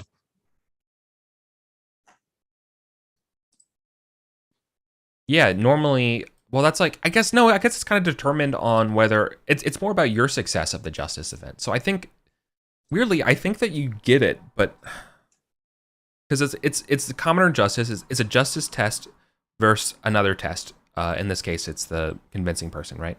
Mm-hmm. On a crit, you reduce your hatred of landlord by 2. So it's not necessarily what they rolled and what their result is. I think it's just the difficulty of having to win. Yeah. So I think you just get the crit. Okay. Yeah. I mean, at the end of the day, it's like he's the peddler. Yeah. I'm the lord of the manor. Yeah. Wow. This is a precedent-defining case in Till's Head. Yeah. Easily. Yeah. It's got the whole town shows up. Okay. Gordon's got to hold court. Yeah. Attend to me, Bledig. I need my robe, my magisterial robe. And now test. Now you just got to test your concern of commoners. Yeah. Let's see how it goes. Right. Not a fumble. Not a fumble. All right. Ace win, justice event. Convincing poor old widow. Again, insults, and again, an illicit love affair. A lot of stuff about adultery and love affairs in my notes. Yeah. Grandma's frisky. What can you say? All right. They have a 20 in their skill. They get a 5. All right. So you beat them. Reduce hatred by 1. Nice. Slowly whittling away at the hatred that my darling wife built up while I was gone. Whittling at it. Now I just test concern of commoners. Yeah. Okay. 7 now. Graveyard bonus. Is there any graveyard bonus? Yeah, you should get a +1 because the base weather is 19. Okay. So that means my concern of commoners is an 11. Hey. Cool.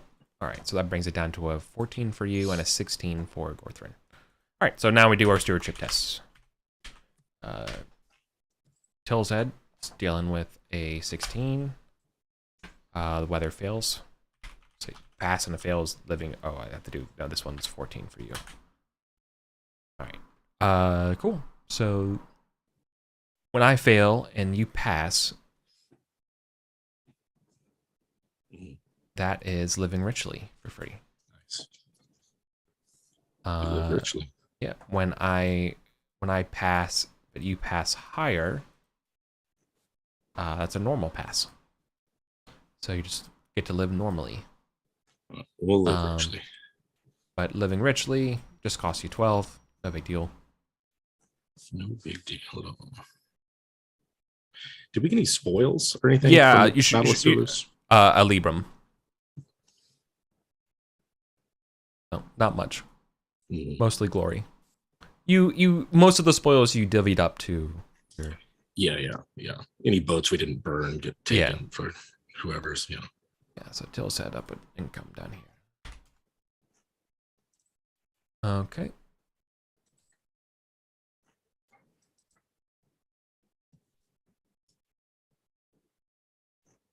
Doesn't cost anything to live richly there. You got spouse industry.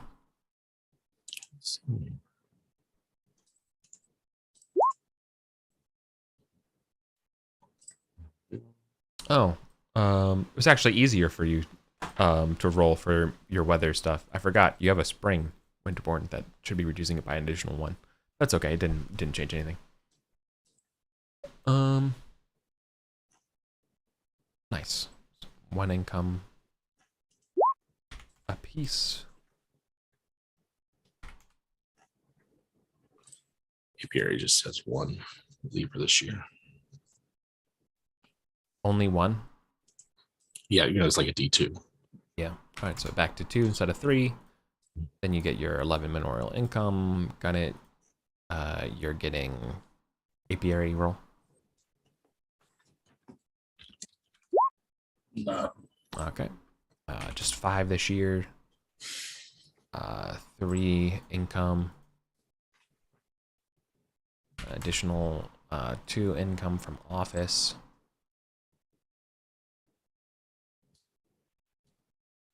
Okay. Till's Head's final treasury is 270. Gunnet final treasury right now is 98. I did not include conspicuous spending this year. Yes or no? This year, yes. Yeah, I had conspicuous spending. I've spent I spent 4 at Oh yeah, I'll spend Easter. Yeah. Let me add your My 4. usual. Yeah, you 100. Yep. And in lieu of like building anything or whatever, I want to have I want to move the stone we found back to Cholderton. Nice. Cool. It probably doesn't cost. You just got to hire the laborers to do it, right? Yeah, I figured just whatever labor force that would otherwise be Yeah. building something or working Probably on costs a something. Libram just to get the people to do it, right? That's Yeah. more than enough to put it I on got a a boat. barge. Yeah, exactly. Oh yeah. You're using your own damn boats for it. Yeah, Gordon, he's a boat guy now. Yeah. You know? It's a boat Ace, guy you gotta now. come out. The channel's great. Yeah, Gordon. You can tool around the islands. Yeah, I kind of. All right. Something that I want out of next session, for the start of 5:30 is I would love a scene between you two together, and kind of like how life's kind of like again. We've had scenes again with Erwin and Gareth where like things were kind of like spread. You guys were separating a little bit, doing your own things, and it feels like we're. It's not like you're super distant from each other, but there's definitely like you have different interests and different things going on right now. Yeah, right? for sure. Mhm. Yeah. On the way back from installing the stone, we'll swing by Winterborn Gun. Yeah, and have a chance Start to have a chance to talk about your exploits this year, how you guys were doing different things, right? Yeah, for sure. Cool.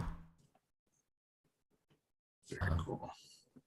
Nice. And then also just to I think I've already foreshadowed this, but next year is the last year of the Conquest period. Yes.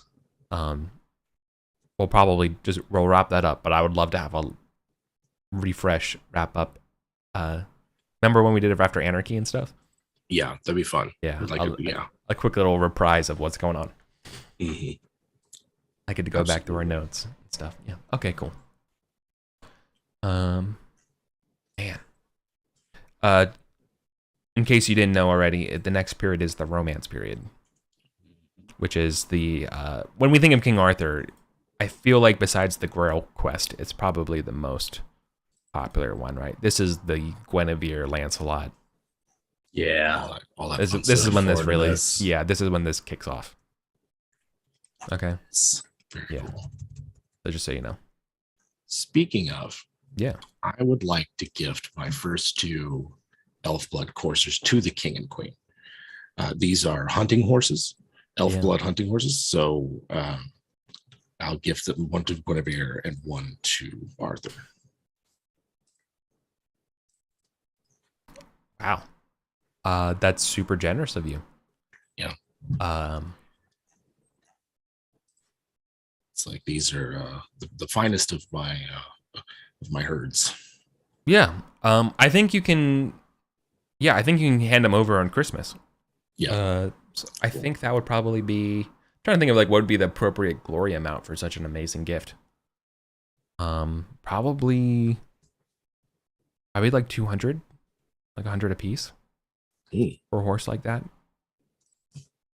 These are super important. You've raised them since, these are the first born of your magical horse, right?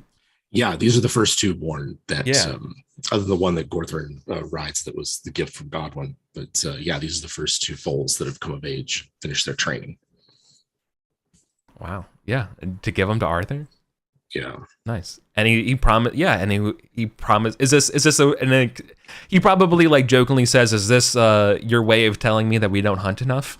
But he's even he's like, it's obviously like out of love here, and he embraces you, and it's like, this is very nice, and on this great day of Noel, that you would give me this would if this was Jesus, this would all be amazing for a manger, right? Yeah. Kind of thing, right? You, Yeah. Yes, absolutely. Go hunting with the king. Yeah, man. And the one that the queen gets is one with the white star. Yeah. Oh my God. Yeah. So yeah. Man, what would Guinevere's like even twice as witty as Arthur. So like I'm trying to figure out even what Guinevere would say to this, right? But yeah, obviously Soup receives it extremely warmly and makes you feel extremely noticed. Very nice. Gorthrin's going to need that in the years to come. And I think what we see for the first time is like Lancelot excuses himself. Like seeing you like to give over the horse, and like Guinevere like being so happy about it. It's like, what are these? Is that feelings? And like I feel like that's kind of what this is insinuating here a little bit, right? Yeah. So nice. That's what it's like, Lancelot. Yeah. That's what it feels like. So awesome. Awesome. That's cool. Very cool. Right. Now I have room in my stables for this year's foals coming up. All right. Awesome. Yeah, stable rolls then, right? I got a full stable.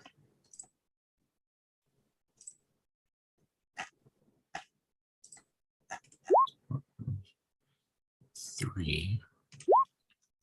2, 3. So the 2 and the 3. First 3. All mine are good. None of them have any of the survival penalties yet. So I have a stable of young horses. Ready to go. Odysseus is dead. God. Can you like is there an end to this year? No. It's all right. The son of Odysseus is still alive. Oh. Some silver lining.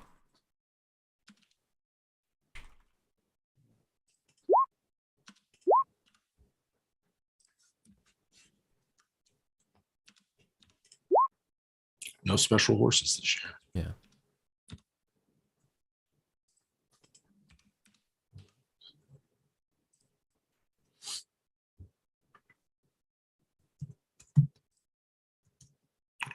What's next? Right.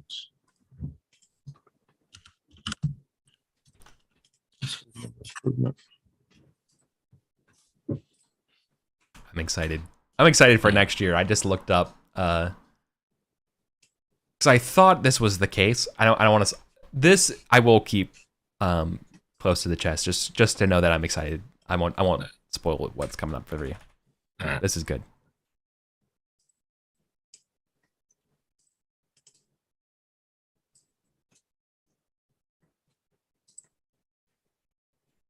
All right. Did we get all our family stuff in order? Yeah.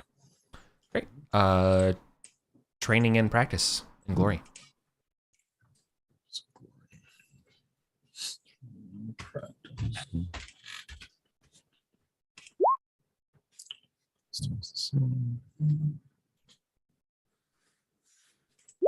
Bump.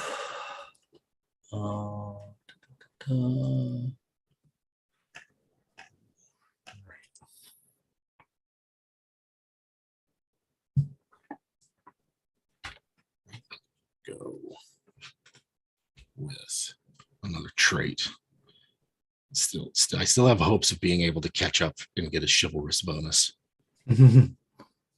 Buying down a 15 proud is would be a lot, but let's see.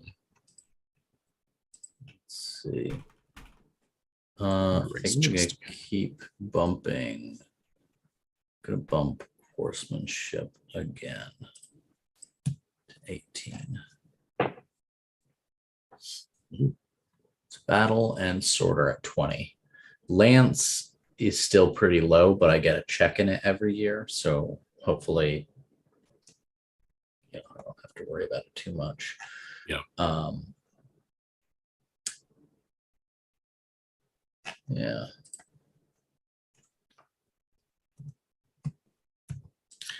Yeah, I think that might change mine. I was thinking about raising just. I think I'll stick with that. I think I'll raise just. There's some skills that I'd like to get, but yeah, all right, go on just. I don't have a glory bonus this year, so we'll wait till next year.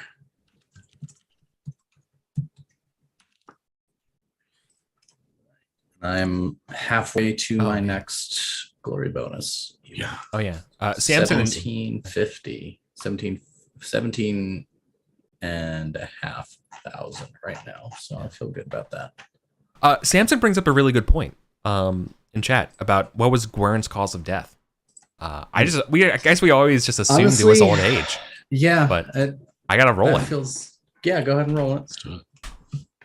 6, elder. 6 is violence. Oh my god. Unknown source. Just found dead of wounds. Well, that recontextualizes Gwern's death even more so. Jesus Christ. Oh shit. Gwern got murdered? The fucking, oh my god. It's another Bros thing. Okay. Murdered a seneschal, murdered a steward. Oh Somebody. God. I think yeah, I think it's okay, that also. Yeah. Ace Wind's putting the Columbo jacket back on again.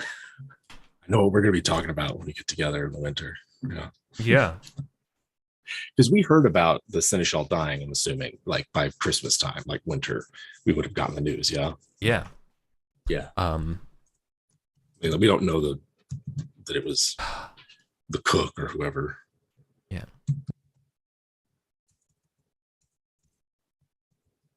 Better not be Pedrog. Wow. Okay, cool. Just like I don't know, is that 1/6 times 2 out of 20? Whatever that is. Okay, cool. Good job, game. All right. Good friggin' job. Nice. Okay, cool. So he was murdered. Man. Before his time. Sure, it never ends. All right. Could have gone on so much longer. perhaps. Yeah, he would have survived all the way to the end, to Camlon. All right, cool. What else we got? Did we do Practice and Glory? Yeah. What'd you all pick? I went with Just for my training practice, and I am 17 away from a glory threshold. Oh boy. Yeah, I did horsemanship. I bumped that. All right. 17 glory points. Yeah, it's all right. We'll get it like next year. Yeah.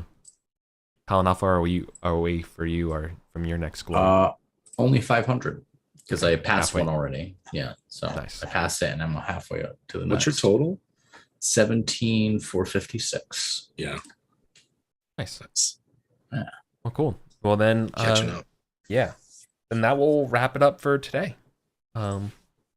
Should we? Are we okay to say we're on next week, or do we know? Yeah, as far as I know. Yeah, should be. Cool. Should be Yeah. good. Nice. Who knows? We might be able to break 100 this month, or I guess next month. Yeah. Cool. Definitely before September. Fingers crossed. Unless we're also murdered mysteriously. Right. All right. Cool. Well then, thanks y'all. Thanks for hanging out today. Good Pendragons. Very good. Very good game. It's a good Yeah. one. It's a great game. It is. It's so good, and I just love playing with y'all. Y'all are so good. Still delivers. It's Yeah. still satisfying. Still delivers. I know, and this game has been going on for so long. I know, it's so special. Awesome. All right, yeah. Take care, y'all.